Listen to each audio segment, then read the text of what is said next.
And now it's time for Liquid Laughs. Tonight, Mikey Pullman, Kaz Gable, and KC Hunt. All right. Our first comedian tonight, he has been doing comedy for 10 and a half years. He was awarded Boise Weekly's funniest local comedian in 2015. Ladies and gentlemen, please help me in welcoming the one, the only, Mikey Pullman!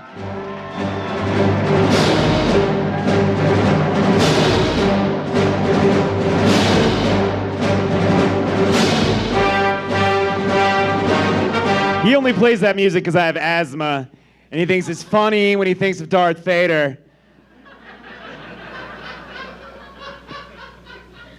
The other thing is I'm actually the most intimidating coach out of all of the comedians that you're going to see tonight. I will expect the most, and I will be the meanest to you. However, my first contestant helped produce this show. Give it up for Alicia Donahue, my first contestant. She'll always be my favorite, so if you're my contestant this year, you can be second maybe. I don't know. You'll have to work real hard. My last contestant kind of dropped out. See what I mean? I'm real mean. I don't know why people like me, but I try really hard to make people like me, and that's a real problem for me. And I know that is a Gordian knot. Let me explain it to you. I think I'm a giant, and I'm still the greatest person that I know. I have the best shirt out of all the comedians tonight, Sean.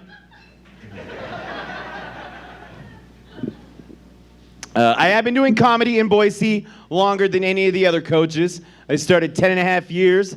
That is a testament to my inability to move out of Boise, Idaho. Most of the other comedians, they left long ago to coasts and different weather and better careers. Here I am, coaching again. But I'm getting paid tonight, and you're spending money. And I just drank too long on the nice teeth. It's funny too, because I write more jokes on social media, I think, than any of the other comics because I work part-time and I don't have any direction in my life. So I'm playing Pokemon Go, hashtag Team Mystic, every day, I'm not gonna lie. See, that's where all the smart people are. Sorry, I get to say that. I have a microphone. I don't think this side of the room is feeling me. Is it the acoustics? It's a new stage setup. It used to be here, then it used to be there, then it used to be there. And it's here. I'm not drunk. I'm high. Big difference. Just kidding. I'm not that high. I smoked hours ago. It's gone away by now. This is just how I am normally. I'm sorry. Here's a conversation I have every day. Hey, I've seen your comedy show. That's the whole conversation. True story. I run a fairly popular atheist comedy show that happens once or twice a year. It's booked straight to atheists because I'm lazy and I like people to show up for free and they just give me money. I've been producing shows a long time. That's the secret. Find anything people like and just make it for them. I'm sorry. I made a lot of money that day and I got really drunk and now most of it is gone. I know why a lot of comedians die of drug overdoses. I just don't have that kind of drug dealer.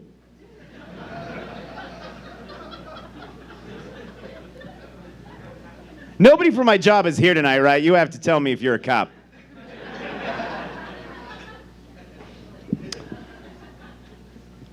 I don't like to talk about where I work, but I work at a grocery store that specializes in food that is whole. All of it, the entire food. And I like working at a place that mostly pretends to care about people and actually does on a lot of layers. Because I've worked for a lot of corporations and they are evil the whole way through.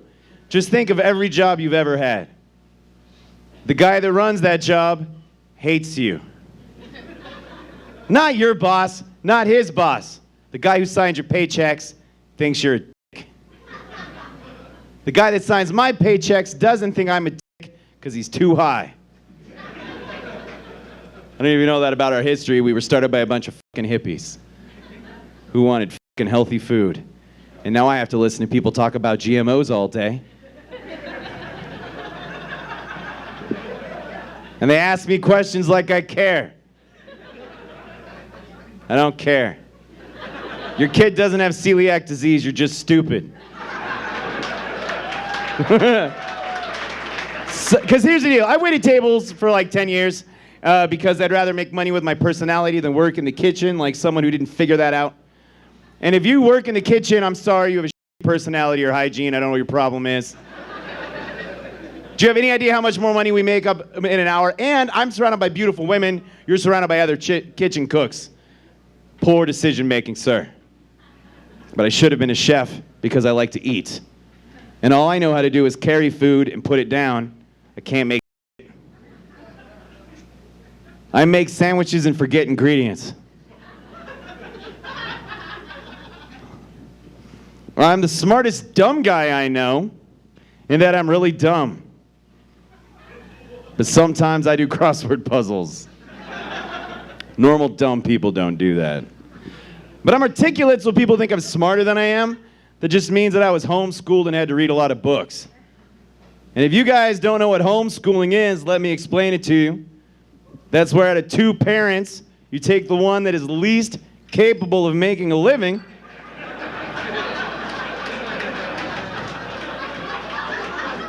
and you have that person stay home and teach those skills to the next generation. Yeah. That's why they don't believe in evolution. They're doing it backwards. That logic is flawless, you'll find. I took logic at home school. No math, though. I got through algebra one half. So whenever I talk about science on Facebook, just know that I'm lying. I have no idea what I'm talking about. All right, I've got less than a minute left, so I'm going to bust through my favorite joke before we go and we find out who my contestant is, that lucky, lucky bastard. Or bastardess.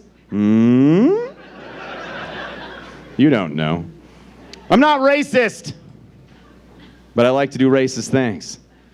I like to tease Jewish people with free ham. I like to remind my black coworker that he's a brown noser. I will always ask an Eskimo what he would do for a Klondike bar. But I know I'm not racist because my ex-wife is dating a Japanese guy, and that doesn't bother me for a very small reason. And that part of that joke is racist, and you're horrible for laughing at it.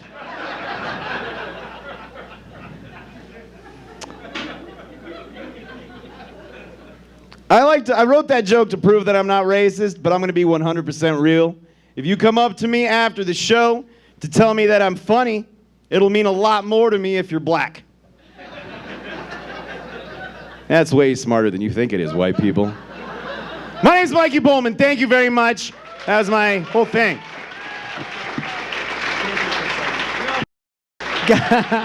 Guys, one more big round of applause for Mikey Pullman. And his shirt. That's right. That's right.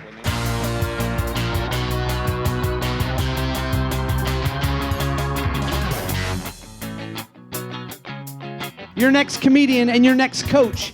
He has been doing, he actually won Boise's Funniest Person in 2014. He has performed throughout the Midwest. Ladies and gentlemen, please help me in welcoming the very funny Kaz Gable!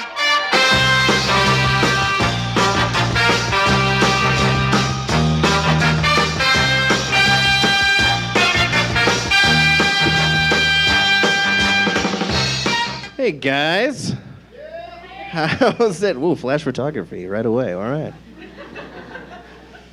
So excited for the show tonight. I made the terrible mistake of eating a chicken sandwich right before this. I feel like my teeth are just full of bits of chicken right now. I did my best in the bathroom, but we'll get through it. I never know how to start these things, so I guess I'll tell you a little bit about me. I'm Polish. My name's Kaz. It's a Polish name, Kazimierz. Yep. We're quick to laugh, people. There's one of us in the back right now. Very proud of being Polish. Very proud. I'm like weirdly, unnecessarily over the top proud of being Polish. I'm kind of like that guy on St. Paddy's Day who is barely Irish and yet he is partying the hardest. Like, are you guys ready for the parade? It's like, all right, Daryl, you're black. How Irish can you be? That's how proud I am being Polish. But I get self-conscious, especially when I'm around people who are like recently emigrated from Poland or second generation, because technically I'm fourth generation Polish. So in reality, I'm little p Polish. I'm Polish.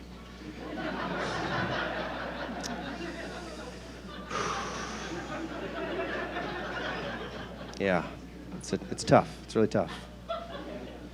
It's actually not what you think. That capitalized P is really important. You know what I mean? Especially when you're talking sausages.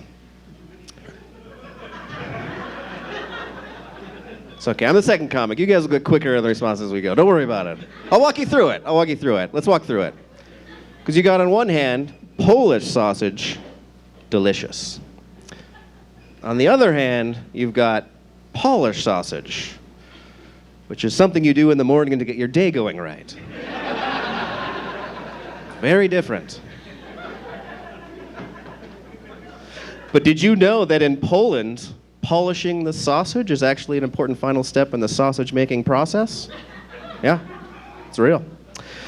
You see, meat artisans put a final sheen on the sausages before they're boxed up and sent off to delicatessens and butcher shops everywhere.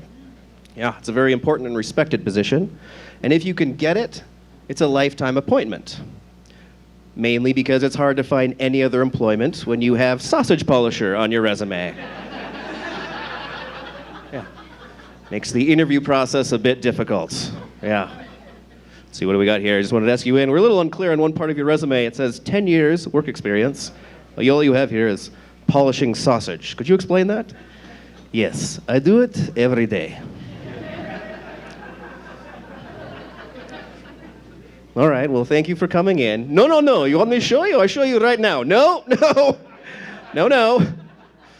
That wouldn't be fair to the other applicants.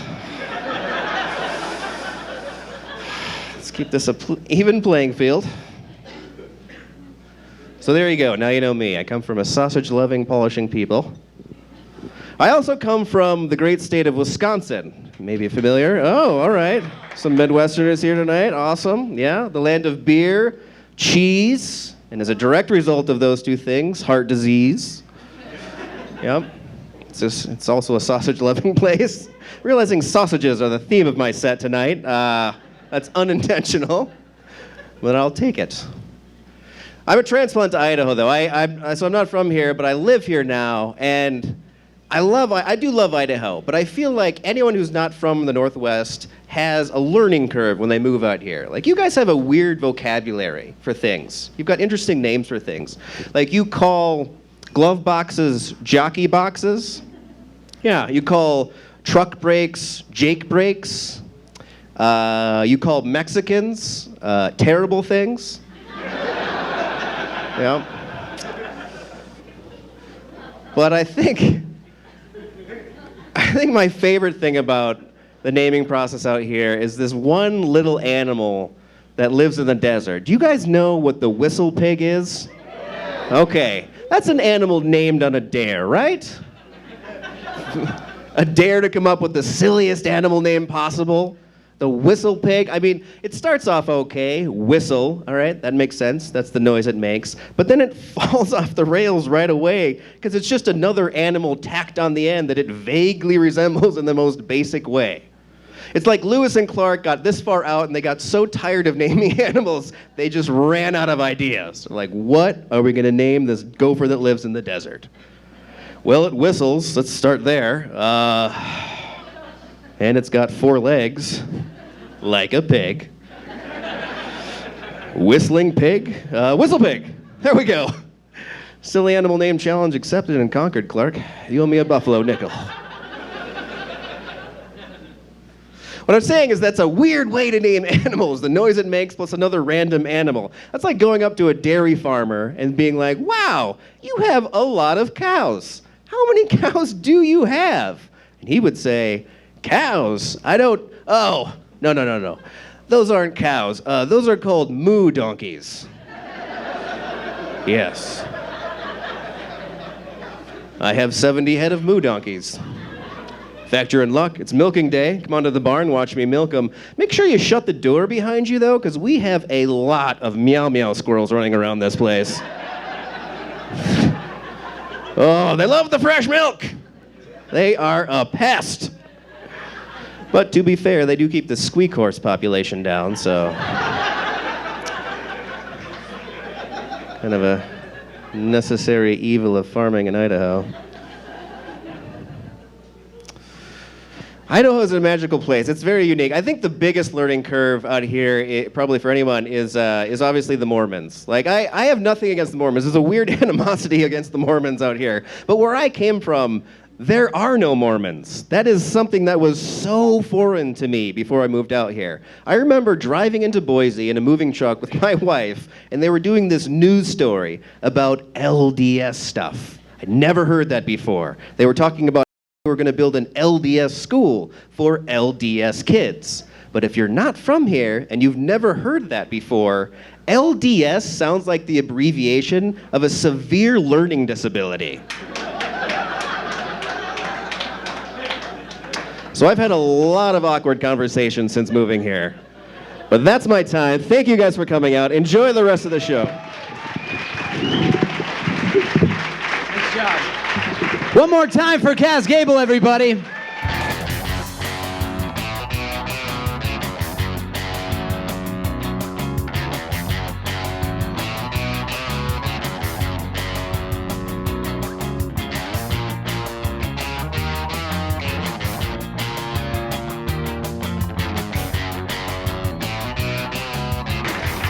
Alrighty. Your next comic and coach, he has been touring around the Northwest. You may have seen him perform in Denver, Chicago, Portland, if you were there. You may have seen him. He's featuring right here at Liquid Laughs on Labor Day. Ladies and gentlemen, help me in welcoming the very funny Casey Hunt. Hi. Welcome to the United States. How's it going? Land of the thief. My name's Casey Hunt, and I have a beard where my face should be. What are you guys thinking about? Huh? Don't you hate that question? What are you thinking about? 'Cause I hate that question. Like, I hate that question because I feel like it forces me to lie a lot of the time. And I don't like lying. It's just like, I think as thinking people with brains, we sometimes get some thoughts that float through, you know, that you don't necessarily want to say out loud, because then you're going to forever be remembered as that guy that sits around daydreaming about what dog meat tastes like. You know? It's like, I'm not going to eat a dog. I know there are cultures out there that eat dogs, and I respect that. But, you know, I'm not going to do it. I just wonder how it's done sometimes, you know? I guess what I'm really trying to say, guys, is that I'm not gay.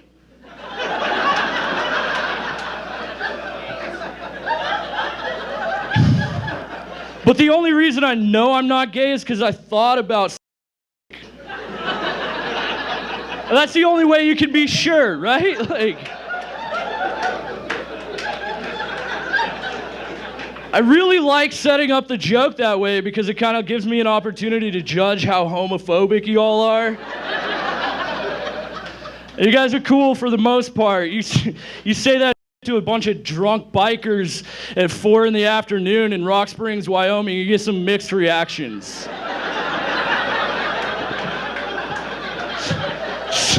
Just a lot of this, like, Nah, right? Not me, no. Not me, man. I don't even know what gay people do, I just know I don't like them. It's like they're afraid of their own brains, It's a thing that exists. This is what they do, you know? It's like a thing that exists in the world. And you don't have to dwell on it, sir. You don't have to dwell on it. All I'm saying is, like, I guarantee every straight guy in this audience has had that moment where you're like, nope, not for me, and then you move on. It's not that big of a deal. It's not that big of a deal. I mean, it's usually like, it's innocent, you know? It's just like, I don't know, maybe you're a little kid, you're growing up in the world, you know? You're like, you start to pay attention, you hear this one word over and over and over again. So you ask your parents, like, Mom, Dad, what does gay mean? What does it mean to be gay? Like, why does everybody keep calling me gay? And they sit you down. They're like, oh, honey, that's when a man loves another man or a woman loves another woman. And you're like, oh, cool. Like, I mean, I'm only 5, but, like, that makes sense, you know? It's not that hard of a concept. Like, I love my best friend Jeff. He lives next door. He has Super Nintendo. I must be gay, right? Like, I love that dude. Then you get a little older, you realize what that love actually looks like, and you're like, oh, I don't like Super Nintendo that much. I don't think I want to be gay anymore. How am I going to tell Jeff? Right? I don't know. You just move on. It's like, I don't know. Sometimes you got to check in with yourself every now and then, right? It's like, it happens. You keep an open mind. Like, maybe you're at home. You're Googling something, you know, like crock pot recipes for one because you're a loser like me and you don't have people to share food with. But you accidentally type in cock pot and a bunch of pictures fly up that you weren't necessarily expecting. And it's about that time when some is like, what are you thinking about? I'm like, nothing, man. Nothing. I was just staring at that wall. Nothing going on in here. All right, guys. Hey, I'm Casey Hunt. Thanks for listening.